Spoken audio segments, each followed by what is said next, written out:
Hello ladies and gents, as I said I'd start doing some more review videos during the course of this year, which I'm going to start doing today. I'm going to do a couple today and then get them out onto the web.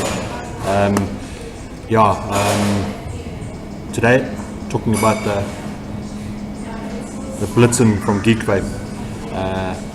I used to love the Aromamizer when it first came out, purely because it was one of those devices that it gave you good flavor.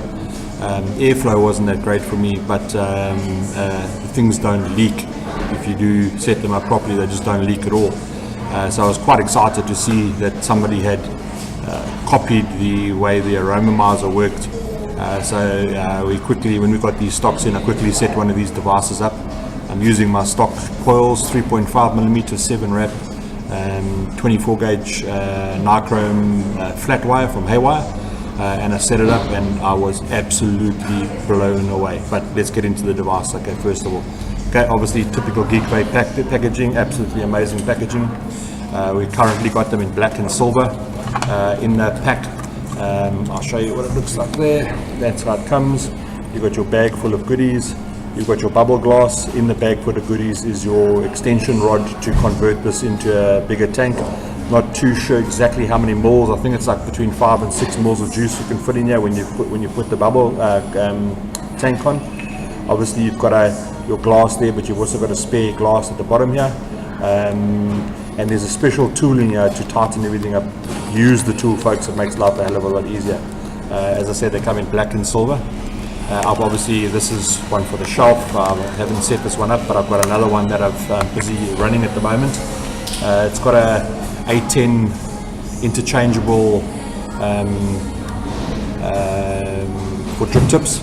Okay, probably one of the only things I don't like, or there's two things I don't like about this tank, but they are minor things, is that where the drip tip goes in that's raised, I think it would look better if it was flat, but yeah, so A10 fits in okay. And the second thing is that it doesn't fit flush on all devices. On this device it doesn't sit 100% flush. It's probably by about 1/4 of a millimeter. It sits off the tank, but it sits very sturdy. It's not the prettiest looking tank, I won't lie. It's not the prettiest looking thing that I've seen, but I can tell you right now, I'd actually gone off tanks purely because they were pretty much all the same. My Omni is still rated as or up until this was still rated as my #1 RTA of all times, even over the Carlin and all those other ones that have come out. What makes this nice is this airflow. You can see the airflow there, this honeycomb airflow that the guys are using now. It just smooths out the air so nicely. I rated tanks these days more on the amount of air that you can get through it over the build deck, etc. Obviously this has got like a postless deck design, which I enjoy working on. As I said, I've already told you what coils I've put in here.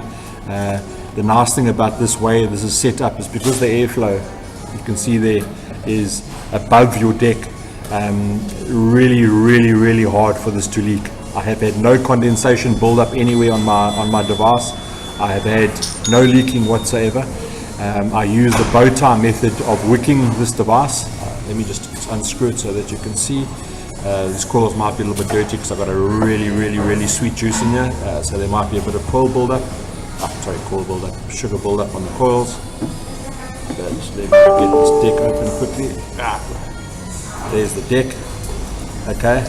And when I say I've used as little amount of cotton as possible, obviously I've put enough cotton into the device or through the coils to be able to, so that there's no spitback or anything. But in feeding it into the juice flow holes that are available there, I've done the bow tie method and I've cut off 2/3 of the cotton, so that just plugs the hole. And when I say that this has got the juiciest vape possible, I'm actually going to put it like 0.1% above my Omni from a flavor perspective, but I rate this is probably the best ever that I've had from the denseness of the vape that you get off an RTA.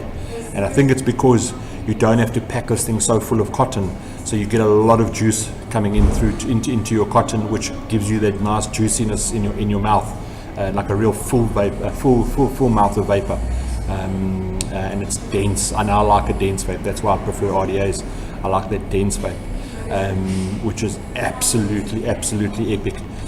So overall, I'm going to rate this better than my Omni. The only downfall of this is that it chars juice. When I mean chars juice, you can do a 6 ml tank, and I filled this up twice last night, and I was using 3 other devices in about 2 hours of gaming. So your juice consumption will go up, but the flavor and vapor that comes off this thing is absolutely off the chart.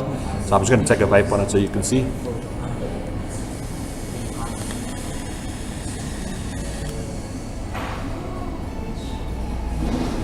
Yeah, it's Geek Vape, you've knocked it out the park with this, guys. Absolutely epic. As I said, the only 2 downfalls, doesn't sit 100% flush on this device, but all my other devices it's sat flush on it. This is obviously the Rev, I think it's called the GT. What's this Rev?